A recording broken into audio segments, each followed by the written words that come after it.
Welcome everyone to show number 2 of Gazette Sports Chat. We are grateful that you chose to take the time to give us a look. Gazette Sports Chat is a branch of the online magazine Linglestown Gazette and is brought to you in part by our friends just down the road at Ted's Bar and Grill, 7300 Allentown Boulevard. Ted's is a strong supporter of Central Dauphin athletics and the #1 spot in the Lower Paxton, West Hanover area for burgers, steaks, seafood, homemade soups, and top-tier desserts. Ted's was voted Harrisburg Magazine's 2017 Reader's Choice for both Best Chicken Wings and Top Sports Bar. Stop in and say hi to Romeo and Johnny. Our goal here at Gazette Sports Chat is to introduce to our viewers athletes and others in our community connected with the sporting world who've made a difference on and off the field of play. We'll place a strong emphasis on profiling guests from in and around the Central Dauphin School District, but there will also be times where we'll step a bit outside and bring in friends from neighboring communities. Where there's talent, Gazette Sports Chat will find it. Today's guest is a Central Dauphin Sports Hall of Famer who now has a son playing 2 sports at the varsity level in a Rams uniform. Sitting to my right is Shane Griffiths. Shane, welcome to the show. How you doing? Good, good. Glad to have you here. We've been discussing this for a while now, so you're finally here, and let's have some fun. Let's enjoy this. Let's go. I guess we'll start with your early motivations. What got you into sports? I mean, you're a sports guy. We know that. Where did it start? Well, I mean, I think some of it when I was really little, before that middle school age, I had the opportunity to be a ball boy for soccer games. I was involved playing already as a young kid, travel teams, and I was interested in just seeing what that next level was like. So not being the ball boy anymore. Well, playing. I mean, like as far as like when I was real young, I was on the sidelines. I went to every John Harris or Harrisburg High basketball game when I was young with my mom. I saw all the guys from like the late 80s, mid to late 80s just go through that era. Right, and I some wanted to awesome be a part teams of it. too, yeah. So all those games that I attended, whether it be like the guy on the sideline watching, taking everything in and watching those guys at Central Dauphin play, going to Harrisburg and watching those games with my mom as a little kid, you just want to be a part of that. You see the lights, you see the competition. Right. Tell the viewers the connection your mother had with Harrisburg High. My mom taught English at Harrisburg High for 36 years. So she also attended Harrisburg High as well as like her whole family. So I grew up walking through the hallways, going to games, and just being a part of that community and what was going on. And a lot of good stuff was going on back then. You had Billy Owens playing against those guys with Lebo, and I'm just a little kid in the stands taking it all in. So I knew that I wanted to be a part of all of that. And that just, having friends that were talented and having people around me that were kind of like, hey, let's try this, and signing me up for things and taking me to games and practices. So you were sort of enveloped in the whole sports scene from a young age. Yeah, definitely. I mean, family members, all of my uncles, like my dad's brothers were athletes. Right. My mom's brothers, my mom's sister. Your uncle? And my uncle, yeah. My mom played tennis at Shippensburg, played varsity tennis, and back then, women weren't necessarily allowed to play sports the same way they are now. Right. So girls, like I've heard stories of my aunt playing baseball, striking guys out, and having the other coach take their team off the field. Right, yeah. And she was an awesome athlete, my Aunt Sadie. So, coming up in that environment, just being from this area, I think if you can understand this area, if you ever leave the area, this is pretty, special. It's a hotbed for sports. For people way before me and people well after me will be doing it. So, I just coming up in this Central PA area is just so competitive. You reach out to those other teams in the playoffs, but this area alone, it represents itself pretty well. And you spent a lot of time growing up in a very popular local sports bar, right? Yeah. Shane's uncle is Nick Cantone, and I wouldn't say you grew up in a sports bar, but you spent a lot of time in there. It's a family business. Right, you were working there from a very young age. Yep, you do the dishwasher thing, you do the busboy thing, you help behind the bar, and you're in there with my nana and pop, and it was family business. Right. So, anytime he would need somebody, or you need a little money, you work a shift. And Nick Cantone Sports Tavern was the first real sports bar in Central Pennsylvania. Yeah, it was pretty authentic. It was a really good spot to be in. Yep.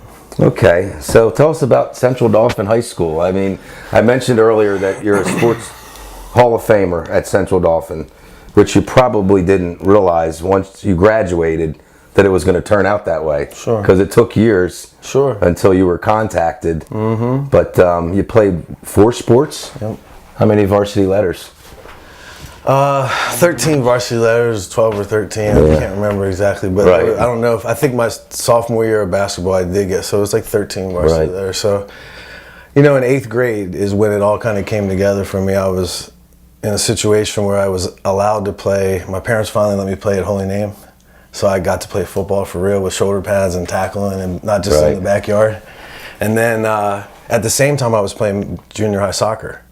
And at the same time, I was also playing on the travel teams. Soccer was sort of your sport back then. Soccer was the thing that was your best sport, or the one you were probably the best at? Yeah, I had to get special permission as a freshman to try out for soccer. It was not something that was really done. So we went through certain channels. My mom wrote a couple letters, and I showed up at tryouts. And you just don't know how you're going to be received. Who's this kid, Right. And so I just tried my best. And that's how I approached it. I was just going to go out there and they don't know me, I'm just going to try my best. So I ended up making the team, and I played a whole lot. I mean, pretty much from the start of my soccer career all the way through Central Dauphin, I played. So, and the role just kept growing.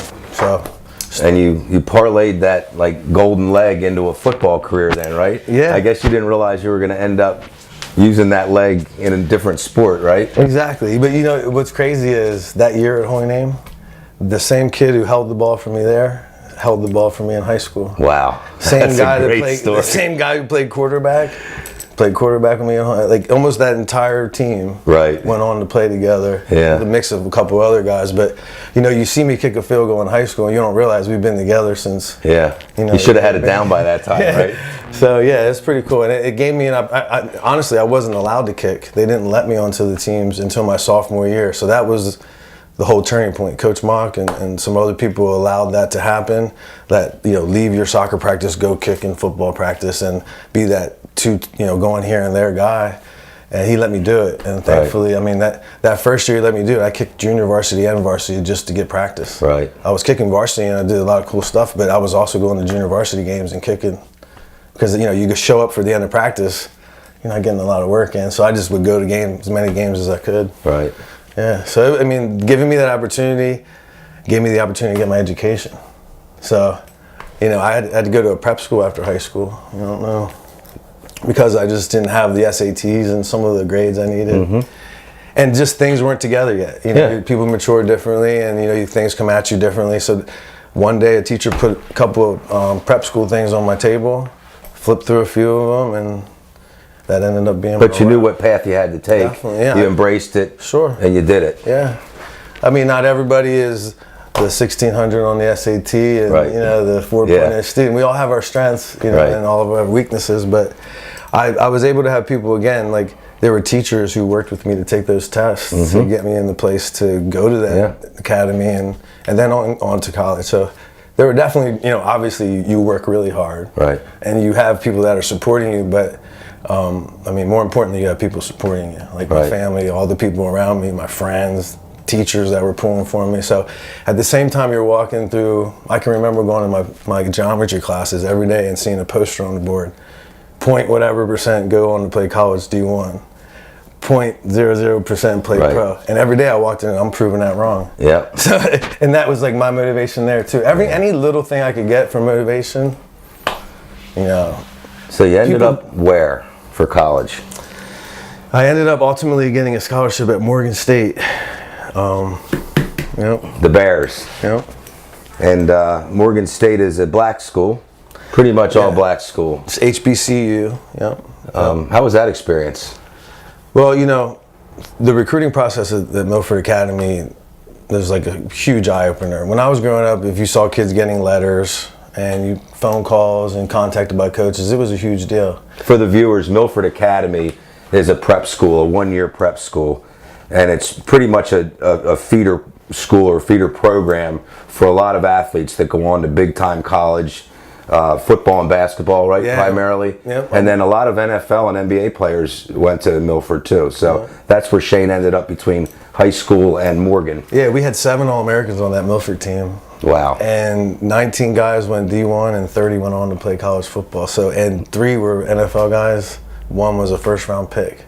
That was the best team I ever played on in my life. I mean, it was like everybody showing up and saying, I'm all this, I'm all that, and let's go beat people. Right. And that's what we just went and went. We played every JV team in the Ivy Leagues and just basically right. You know, we had a lot of talent on that team. So what was it like for a 19-year-old white kid from suburban central Pennsylvania to be in essentially an all-black school? What was the experience like on campus and with your teammates?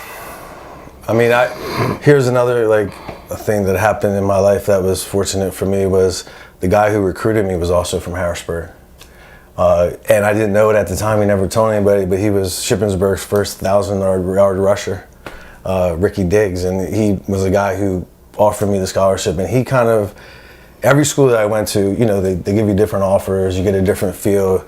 You're at a school that's the more Ivy type, you're at a school that's a little bigger or smaller. And when I showed up there, I just felt like, I like this. You know, I don't know what it was. You say all those things about I don't look like everybody else and I'm the only white student, which literally I was the only white student. Didn't you say there was a basketball player for a while? Yeah, he packed up and left pretty quickly. He played for about, I would say maybe a month into the season. Knocked on my door one day and I tried to talk him out of it, but ended up ultimately dropping him off. And I was the only guy then. But, you know, I learned a lot, and through the process of like going to school and competing in college and doing all the stuff that I did, the life side of it was so much bigger than all the stuff that I was able to do. Like all the people that have certain opinions of different types of people. Like I was even told, you're not the same as other white people, or you're not the same as this or the people I know. And I would just always say, well, you need to meet more people. And maybe stretch out your limits a little bit, and you might find out that there's somebody like me that you don't know yet, you know. And I would always say, well, you know, what if I said you're not like, you know, most people that I've been told, you know. So it's interesting, all the flips of the culture, and just like, you know, the way people treat each other, the way we talk to each other. You know, a lot of my family would come to the big games, and lots of people come to the game and nobody looks like you. And that's the strangest thing. And what I would always say was like, the kids I went to at Central Dauphin that didn't look like me, they did it their whole life. Kids go to universities all over the country and don't look like the other people that are there in the majority. So, and I felt like I was special, like I was an athlete. Like, so I had like, I knew who I was. I wasn't gonna change who I was and try to be somebody different there.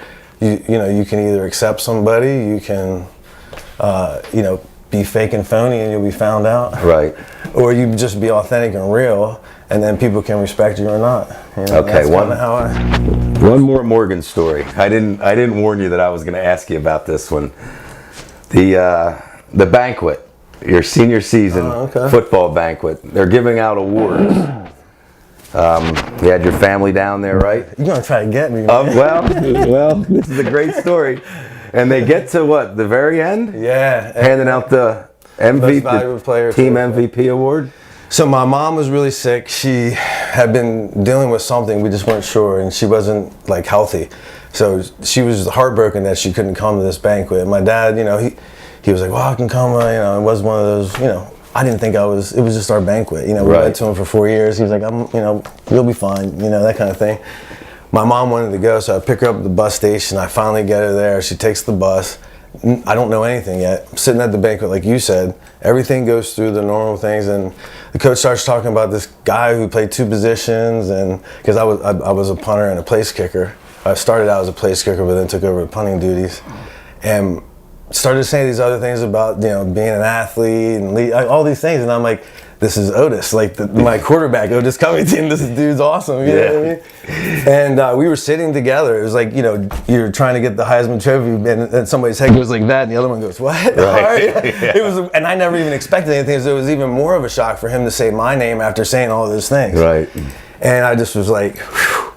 And I stood up, I looked at my mom, I was like, are you serious? And you know, the trophy's like a Super Bowl trophy, and I'm walking away like, and you know, we talked afterwards, and he understood. Like we both played huge roles, and you know, you sacrifice your own self to for the betterment of the team your whole career, and at the end you're like, wow, they saw that. So what we're saying here is that this Otis, his teammate, had one whale of a season. He was a two-way player, quarterback, receiver, knew the offense like the back of his hand. And the kicker and punter gets the MVP award. Yeah, and here's the behind-the-scenes zone. This is what people don't often see on teams. That guy who's not the starter, or that guy who's not the prominent dude who gets all the accolades. Some of those guys are in practice. Like, I played quarterback in practice at times. Right. You were valuable. I did anything they wanted. Yeah, they wouldn't have given you the award. My whole thing with going into college was, when you have to introduce yourself, I'm not going to say I'm the kicker.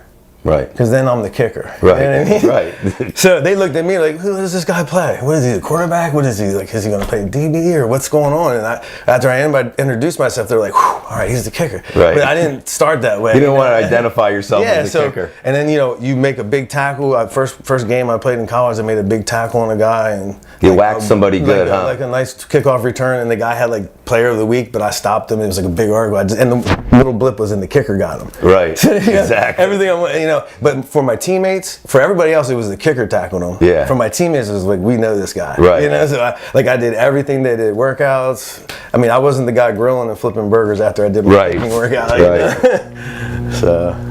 Well, that's a great story, and we hadn't talked about that one in a while. Yeah. So you got a degree, a teaching degree, and moved on to Cumberland Valley. Yeah, I was teaching for about a year or so down in Maryland after getting out of school. I was at a really good school there, and things happen where people would reach out to you, and I was reaching back to some former coaches, and they needed a coach, and there was also a phys ed position, health and phys ed position at the high school. So, through that interview process, the people that I was sitting in that interview with, the one guy was my former principal from high school that knew me, and like, I didn't know that even going into. I did some research, but I didn't know that. Right. The guy who also was interviewing me about the coaching and the phys ed side of it was the coach I played against my whole career in high school. And he knew and like respected me. So all these people I felt somewhat comfortable with. Yeah. Again, like I was at Morgan, like I can be here, It's not where I grew up, and it's not what all that, but I can be here. This place is a good place. So in the interview, you're just asking questions, and at one point I said, can I start that over? Yeah. And then we just all started talking, and then when I did that, I mentioned family. I mentioned, they talked about being successful, and I was talking about family and the things that people don't see when you pull into a neighborhood. Right. Just the real stuff, Right. And they were like, wow. So the guy who went against me as a coach after the interview many years later said, when you started talking about family, you had the job. Right. So you just, I just learned from coming up, be authentic, be yourself. One life experience prepares us for the next one. It prepares us for the next one. And all the stuff that I did at Morgan was enticing to them in a way because it's not very diverse. Okay. I was a little different than a lot of the people that were there at teaching that had experiences where they went, So I was able to bring something a little different. Bill and I talked before you came, and I said I should ask Shane about how it is to teach at the biggest rivalry school. That's Central Dauphin, where your son plays sports. Mm-hmm. CV might beat us on a Friday night in a really big game, and then you show up Monday morning with a jubilant school full of students and teachers and faculty. I mean, how's that experience? Your son's on the team that loses the big game, and then you go and you clock in at the place that won it. Yeah, when I was coaching, before he even had a chance to play, when I was coaching, I would always say, if CD won, I said, they're pretty tough over there. And I would just walk around and say that. Right. And then if CV won, I said, I'm in a pretty good place. This is, right. All right. You can't lose, right? You can't lose. So, and then when I stepped away from the whole coaching thing related to my son, it's tough. It really is. I mean, I see what he does and all his teammates do, just like they do. Everybody wants to win. Yeah, it's like, and then you go in, and I do. I'm probably my family knows this. My wife, my kids. I'm not the best winner, and I'm not the best loser. Right. Normally a poor loser is also a poor winner, and vice versa. So they got his cards, whatever we're doing. I'm the happy guy when I'm winning, and then there's always something going on when upset you're not the winning. Monopoly board. It's somebody else's fault, all that kind of stuff. But it's human nature. I mean, that's how everybody is. I want to walk around and feel proud about what my kid's doing, and I can be. Right. I mean, their program there is, I feel second to none, really. I mean, they're doing such great things. So when I see what CV's doing, they're also doing great things. Right. And I know those kids. So I cheer for everybody. Good. You know, I really do. I mean, I heard tonight there's a couple kids from the local Steel High that are player of the week at their college, player of the week at their college, and they're in the same conference now, going against each other from two different schools. I love that stuff. Yeah. I mean, if you can't be somebody who is happy for other people's kids' success, or like when I watch these kids play that are my son's friends, I'm like, whew. Yeah. You know, that's... You just root for them. You want everybody to do well, and that's a great attitude. So you coached also for many years at Cumberland Valley. What sports?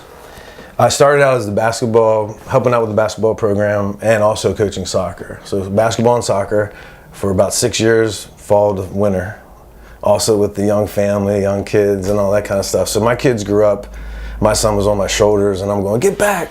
You know, where's he going to see the ball? You know, and he's like on my shoulders eating Cheerios. And, right. You know, and off to the side shooting on his little hoop, and all my kids knew him. So my kids grew up in that type of an environment. Both of them are comfortable being coached and being around people that are expecting things out of them. And, right. You know, so they've seen me talk it and do it. I don't always live it. You know, like you know, it's tough to do it all the time. And we all don't. We all you know, we all fall short sometimes. But I try to model that with them, and they see me with my teammates. They see the response from them and the guys on my team, and they can respect that, I think, to some degree. Right. They understand that Dad's going to get on me, or he's going to say this or that, but the long view is what it's all about. Like, you know, ultimately it's going to set me up for this, like you said, this experience. Everything's an experience. Right. You know, like certain things with my kids, I'm like, it's not always going to work out. Right. If life was fair and perfect, then, you know, it's going to not work out more than it's going to work out. And then guess what? You're going to be fine. Right. You know, you'll be able to work through the difficult times, and you'll be fine when you're good, because when things are going well, you'll be able to handle that and have that insight of like, you know, I know that things are good, but I can maybe reach back and help somebody else now, or I can at least acknowledge the fact that I didn't get here by myself. Right. You know, all that kind of stuff. And, right. You know, let's transition.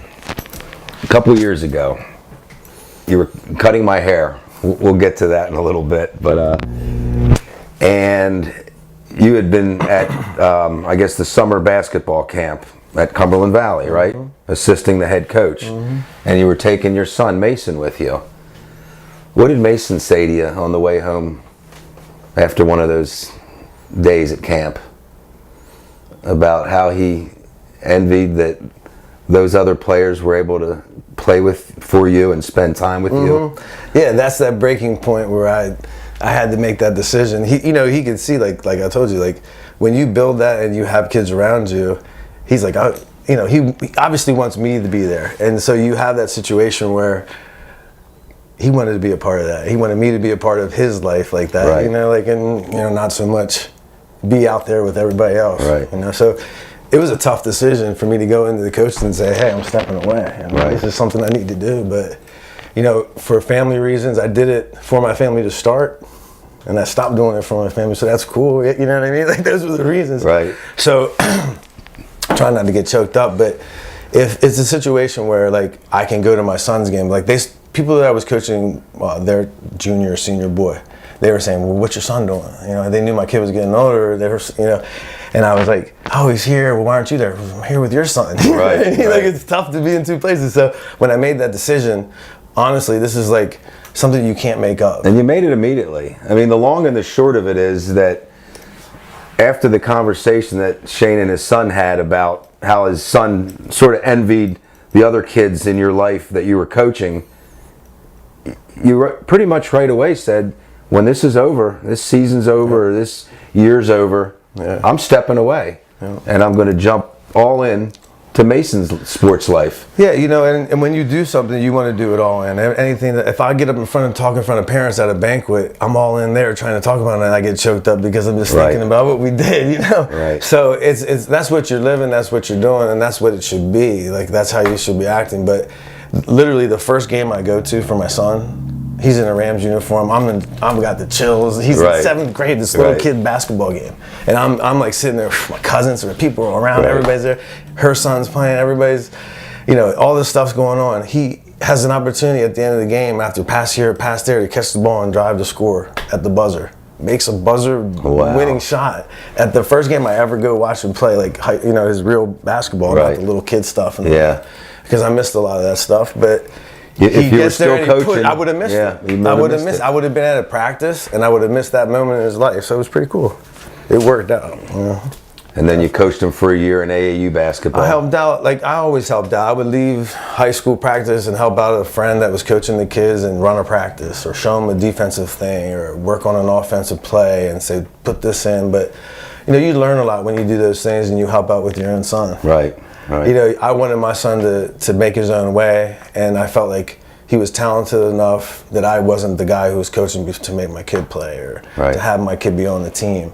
I think it was understood, but at the same time, you never know. And people, why is this guy doing that? You know, and you're putting your own time in, by the way. You know, like nobody else is there with you, with 20-some kids running a practice or two. So when you do that, I did it I feel like, for the right reasons. And ultimately, it doesn't always work out for you. You know, you don't always have it go the way you want it to, but I think I was able to I have kids that I coached for seasons that will kind of like walk past me, you know, maybe not say much.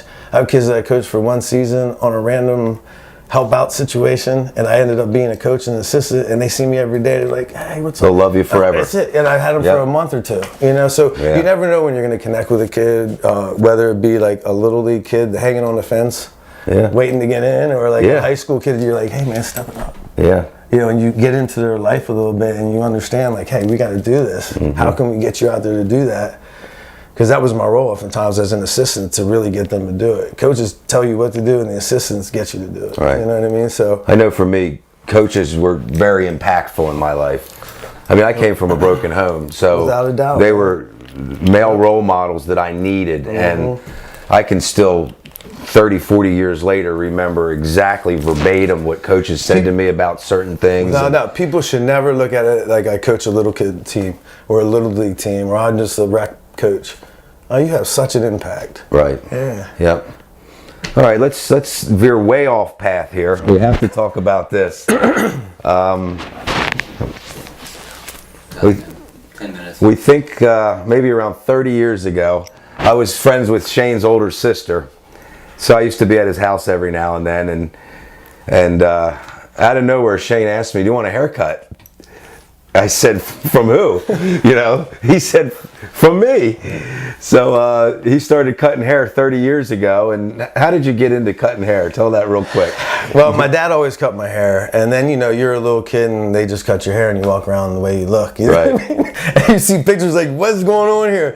But and at a certain point, you know, I'm like, Dad, I need a haircut. He's, you don't need a haircut. And I'm like, well, yeah, I do. And then my mom went and got me some clippers, and one night I just tried it myself. Go to school. Who cut your hair? Who cut your hair? I did. So it kind of just went from like friends of mine that were close, like you, teammates. If it was the playoffs, it was a big game. I mean, there was some, you know, sports are superstition. So, you know, certain guys wanted to cut before every game, or, you know, and it just kind of grew to like friends and family. And then it was like people I work with. And I always did it just to do it. You know, I enjoyed doing it. I've always kind of aspired to having my own place and doing that kind of stuff. So you have a backup for once you retire from teaching. I mean, I did it all through junior high, through high school. When I went to college and I cut my next door neighbor, he walked out to the cafeteria and they're like, Shane? And next thing you know, you know, and it wasn't always money. It was just like, hey, I work at this store. You can get this. Everybody wants a Shane Griffiths cut all of a sudden, right? Well, you know, and everybody has their own little hustle. Like if I cut one person, they had no money, but they work somewhere where they give you a T-shirt or something, you know, and you went to the restaurant or whatever, you know, all that kind of stuff. So after 30 years, you finally started working at a barber shop rather than out of your basement or your kitchen. So when I stopped coaching, I said to myself, you know, you can always coach. I can always go back and help out. If I make it a point to do that and I want to help out somebody, I don't even, you know, I've coached kids that weren't my kids all my life. You know what I mean? My daughter's team, you know, I help out with her team, but when they asked me to, or something like that, or when I've been asked to, when they needed somebody, you know, so I've always just helped, you know what I mean? I'm getting sidetracked here, but with the haircut, I was thinking, you know what? I want to do something for me. You know, this is something I've always wanted. I've drew pictures of my barbershop since I was a little kid and all that kind of stuff. So there are things you have to do. Like, you have to put in the time as an apprentice. You have to go to school or whatever you do. I went as an apprentice, and one of my good friends, Andy Hartwig, gave me a chance to. You can give him a shout out. Man, stealing the hair. He opened his doors to me, and when I've understood after getting to know him, when he says something, he means it. Right. In your family. Like, some people can say those things, but, it's true. Right.